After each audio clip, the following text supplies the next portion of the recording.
Hey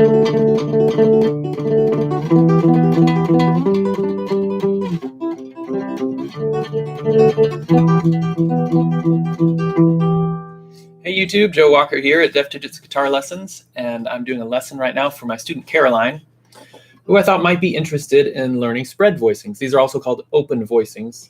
On the guitar, we don't want to confuse these with open chords, which are very, very common to learn in the beginning. So we're looking at open voicings, which is a way of voicing a chord where the notes are open and apart from each other rather than close together. Also called spread voicings, they're spread apart, same reason. So this is easy to see on the piano, where a chord might look like a cluster of notes that you can play with one hand, just 1, 3, and 5. Those are the three notes in the chord. If you look at a C major chord, those first three notes are the 1, the 3, and the 5, and they're all within an octave. So we want to take those notes and spread them out, 1, 3, and 5, and then the rest of the open chord would be 1 and 3. So we're just going to take the 1, the 3, and the 5 and spread them out, and don't add anything else to the chord, no duplicate notes. So we're going to take that same 1, third fret on the A string, and then instead of going 1, 3, 5, we're going to go 1, skip the 3 up to the 5. That's here on the D string. We could have put that open G string as well, but we're going to use a movable shape that we can move all around. So we've got the 1, third fret, D string, 5th fret with your third finger. That's the 5. Next, if we went 1, 3, 5, 1, 3, 5, next would be 1, but we're going to skip that. And then your pinky goes on the B string, 5th fret. That will be the 3 again. So we've got 1, skip the 3 to the 5, skip the 1 up to the 3. And this becomes an open voicing of the C major chord. So we can take that shape, just those three notes. We can do it with a pick, like I'm doing it here. Pick them all separately. Or you can put the pick down and use separate fingers. So you might use thumb for that note, index finger for the D string, and then maybe ring finger on the B string. You could also use a pick and fingers. So you might go just straight through those two notes, down, down, and then use a finger to pluck the B string. That's what I was doing at the beginning, where I was doing that little trick. I'll show you that at the end.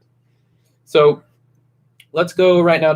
I'll use my fingers so that I can show you how it sounds all together and separately. If you're using fingers, then you have the ability to do both of those things. So we can take this shape and move it around.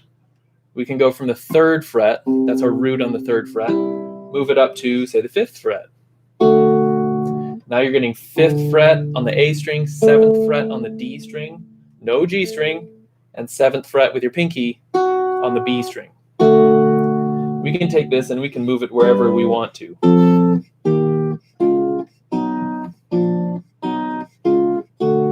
Sounds kind of boring with just major chords all over the place. This is the shape for a major chord. So if you know how your chords are spelled, a major chord is 1, 3, 5. A minor chord is 1, flat 3, 5. So figure out which one of these notes is the 3. If you remember, we had 1, then 5, then 3. We're going to take that note that your pinky's on and move it down 1 fret to here to get the minor version of this chord. So now that's fret 3, fret 5, and fret 4 on the B string. So use your middle finger for that 3. That's why the low notes are important. Use fingers 1 and 3 for those low notes, the 1 and the 5. And then your pinky will come in if you want a major chord, and your middle finger will come in if you want a minor chord.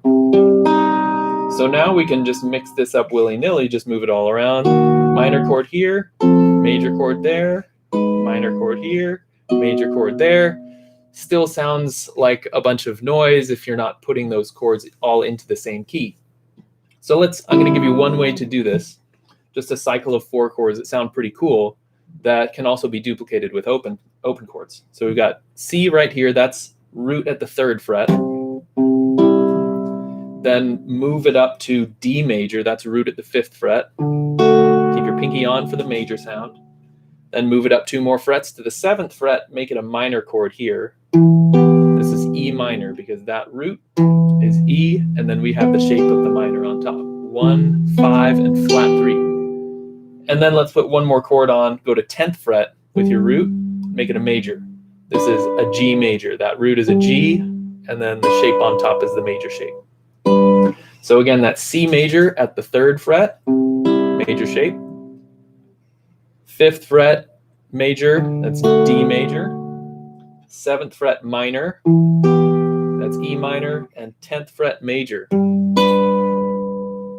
One more time, C major, 3rd fret. D major, 5th fret.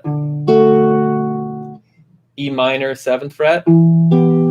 G major, 10th fret. Now let's see what we can do with this. I'm just going to play it in sort of a rhythmic musical way, just try to make a miniature song out of it right now. So I might sometimes play all those notes together, sometimes I might play them separately, and see what happens.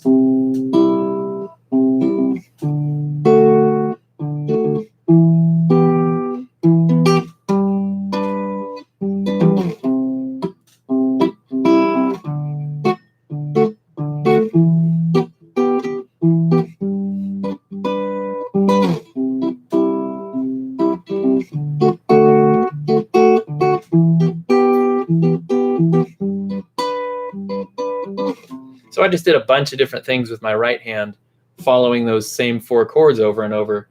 And you can just experiment with your right hand, see what you can come up with that sounds musical. You don't have to do any of the exact stuff that I just did. So that was all with my fingers. Here's what I might do with a pick. If I only had a pick and I wasn't going to use my fingers too, if I was just going to pick through these notes. Maybe something like this.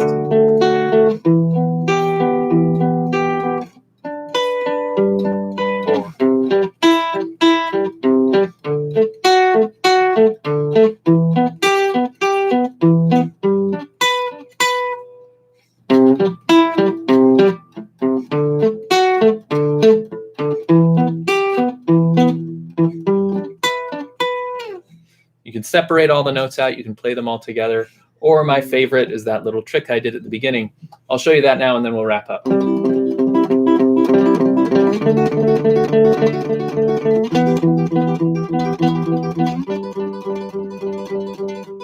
So what I'm doing here, I'm doing it very quickly and it doesn't feel the same slow as it does fast. But I think when I first learned this, I learned it fast as an accident, and I was like, oh, and I had no control over it. And I had to practice it slow, fast, until finally I had control. So here's what's going on, is I've got my pick and my middle finger, that's what I'm using. For this C major open chord, my pick is going down, down, up. So it goes down on the root on the A string, down on the D string, and then back up again on the D string. And then on the way up, after that upstroke with the pick, my middle finger plucks the B string. So here's the sequence.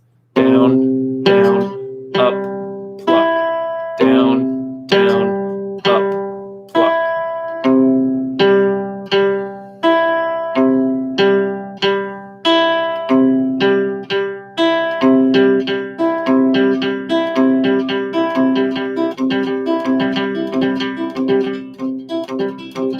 Now here's where it feels different. I'm not doing 4 different motions anymore.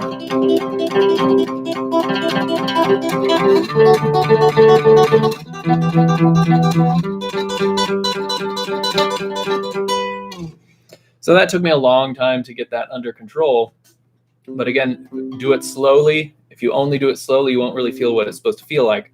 Try to just let it sprint and let it be really messy. Because when I first started doing this, it was just like, it was a catastrophe. I don't know why I tried something like this, but something came out where I was like, whoa, that was cool. Can I do that again? Nope, nope, nope. And then finally it came out again. And eventually I was able to control it, but it just feels like my hand is moving like this. And I'm not doing like down, down, up, pluck, down, down, up, pluck. That's what it is in slow motion, but my whole hand moves as one unit when I do that. So if you want to try to master that technique, it's going to take a while. Just be patient with it. See if you can run it fast and at least get one repetition of making it sound cool. and then try to just back up, slow it down, speed it up again, try to gain control of it. Have fun. Let me know how things are going in the comments. Thank you for watching, and that's it for today. See you next time.